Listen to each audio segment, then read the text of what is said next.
వేతనాల కోసం వైద్య సిబ్బంది పడిగాపులు కాస్తున్నారు. రాష్ట్ర సర్కారు 3 నెలలుగా జీతాలు ఇవ్వక ప్రాథమిక ఆరోగ్య కేంద్రాల్లో పనిచేసే సిబ్బంది అష్ట కష్టాలు పడుతోంది. వైద్య శాఖ మంత్రికి విజ్ఞప్తి చేసినా ఫలితం లేకపోవడంతో ఆందోళన చెందుతున్నారు. వేతనాల కోసం ఆందోళన బాట పట్టేందుకు వైద్యులు, వైద్య సిబ్బంది సిద్ధమవుతున్నారు.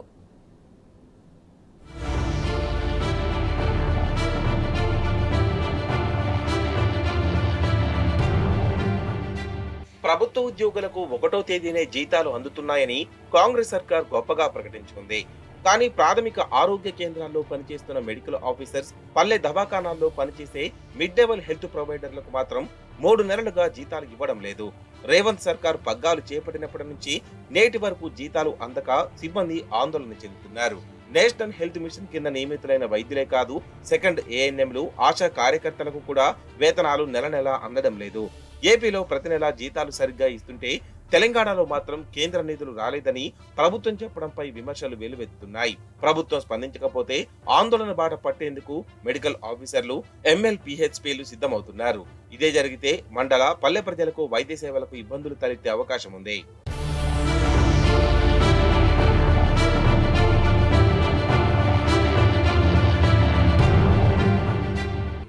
రెండేళ్ల కిందట ఎన్హెచ్ఎం కింద మెడికల్ ఆఫీసర్లు, ఎంఎల్హెచ్పీలు, సెకండ్ ఏఎన్ఎంలు, ఆశా కార్యకర్తలను నియమించారు. వీరికి 60% కేంద్రం, 40% రాష్ట్ర ప్రభుత్వం జీతాలు చెల్లించాలి. కేసీఆర్ ప్రభుత్వ హయాంలో వీరికి నెల నెల జీతాలు అందాయి. కానీ కొత్త ప్రభుత్వం వచ్చాక వేతనాలు అందడం లేదు. ఈ మార్చి 20 వస్తే మొత్తం 4 నెలల జీతాలు పెండింగ్ లో ఉంటాయి. దీనిపై ఇప్పటికే వైద్య ఆరోగ్య శాఖ నుంచి దామోదర్ రాజనరసింహను కలిసి లిఖితపూర్వక విజ్ఞప్తి చేసిన వైద్య సిబ్బందికి న్యాయం జరగడం లేదు. ఎన్హెచ్ఎం కింద నియమితులైన ఆశా వర్కర్లకు 1 నెల, సెకండ్ ఏఎన్ఎంలకు 2 నెలల వేతన బకాయిలను ప్రభుత్వం చెల్లించాల్సి ఉంది.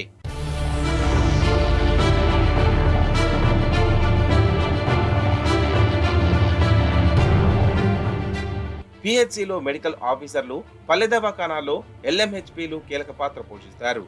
పిహెచ్సిలకు వచ్చే ప్రతి రోగిపై మెడికల్ ఆఫీసర్ నిఘా ఉంటుంది. అవసరమైన వైద్య పరీక్షలు చేస్తారు.